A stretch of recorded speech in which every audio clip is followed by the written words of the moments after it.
Hey everyone, it's Brennan the Paleo Dude. I'm here at Toys R Us in Langley. I'm kind of doing a speed run right now. The mall closes in 5 minutes. We're gonna see if they have anything new. The Albertos, trikes. Still got the human figures on sale. Lots and lots and lots of them. That guy's new, so they clearly restocking that. Lots of these guys are not on sale. They got the Pteranodon, got the Raptor.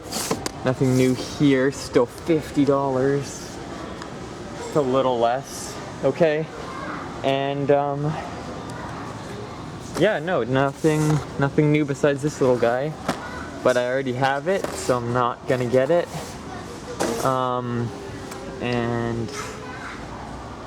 I might pick one of those up, maybe. So I hope you guys enjoyed this toy hunt, and I'll see you all in the next video. Oh, and one more thing. Everyone in my comments saying that Toys R Us doesn't exist anymore. Where am I right now? Where am I? Okay, again, hope you all enjoyed, and I'll see you in the next one. Bye.